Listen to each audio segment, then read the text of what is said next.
We don't believe that black people will ever get any laws, get any problem with laws being passed or new persons being put in office, white liberals being put in office.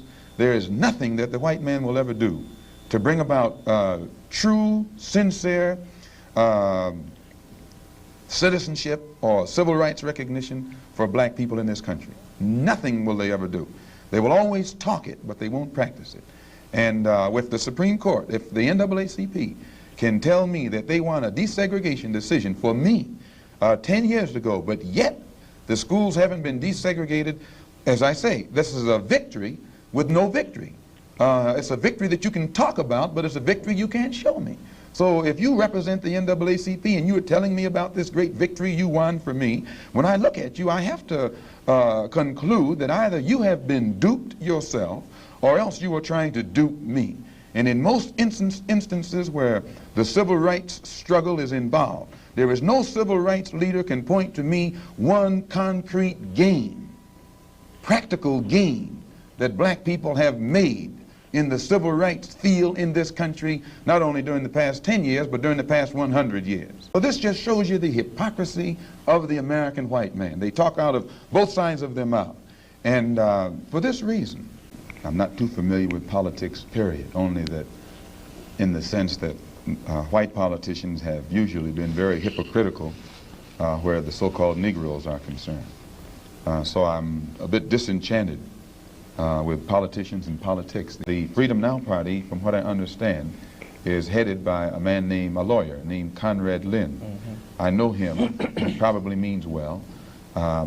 Before passing an opinion on what it is he's trying to do, I would like to analyze it and see who's subsidizing him, see who his friends are, especially who his white friends are. And after a careful analysis, if I could conclude that there was no white support, I would be inclined to have confidence in it. But if I saw him leaning too heavily upon his white liberal friends for support, then I'd be suspicious of that too. I'm suspicious of any Negro, be he politician, be he clergyman, or civic leader who is constantly patted on the back by whites. I have a tendency to lead toward the Negro politician who is constantly condemned by the white power structure. This is my thought pattern. I'm giving you an insight of it. Being friendly and being a friend, I think, are two different things. I think there are many whites who act friendly toward Negroes. A fox acts friendly toward the lamb. And usually the fox is the one who ends up with the lamb chop on his plate. The wolf doesn't act friendly, and therefore the wolf has more difficulty in getting the lamb chop in his plate.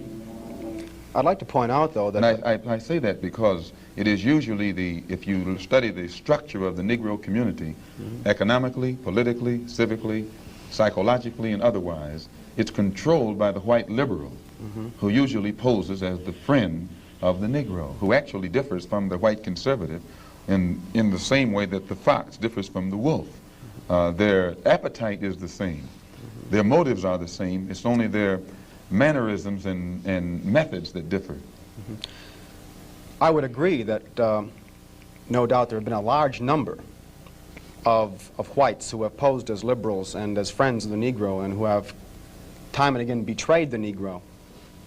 On the other hand, I think one could point to a large number of whites who have struggled for civil rights, for equality, and have got little or nothing out of it, other than quite a few bruises. Give me an example. Well, the large number of white students who have gone into the South, for example, working for SNCC and other organizations. Not working for SNCC or other organizations, but working for the white political machines who benefit by the voting efforts of Negroes. Okay, I'll be more specific. Now, whenever it takes a stoppage of something that's going to affect the white man, you find the white liberal absent. But when it involves something that primarily will affect the best interests of black people, and black people only, then that white liberal is present. Herbert Hill is the labor secretary for the NAACP. And if he was interested in black people, he would prepare a black man with the type of knowledge and understanding of the labor troubles involving black people that would enable a black man to sit in the same position as Secretary of Labor or Labor Secretary in the NAACP. I'm suspicious of whites who join Negroes and always have to be in the lead, who always have to be the head, who always have to be at the top in Negro organizations. Those whites who really have the interest of blacks at heart, let them give some advice to some Negroes and stand on the sideline. But don't join the organization and then get at the head of it and pose as a friend of Negroes. I think that today you could point to a large number of Negro leaders who have consistently betrayed Negroes in a whole host of areas. They aren't really Negro leaders. These are puppets that have been put in front of the Negro community by white liberals. These are parrots that have been put in front of the Negro community by white liberals. You can't name me a Negro leader who has been betrayed Negroes, who has not been endorsed, sanctioned, subsidized, and supported by the white liberals. The only Negro I know who is constantly fought, only Negro politician that I know who is constantly fought by white liberals is Adam Clayton Powell. And they call him a racist because he speaks so bluntly on the race issue. But I'm not, as I said, not too familiar with Dawson and his work. In 1964, the black people should band together and do something about selecting and electing representatives, black representatives, politically, who have the rights and the best interests of the black people at heart.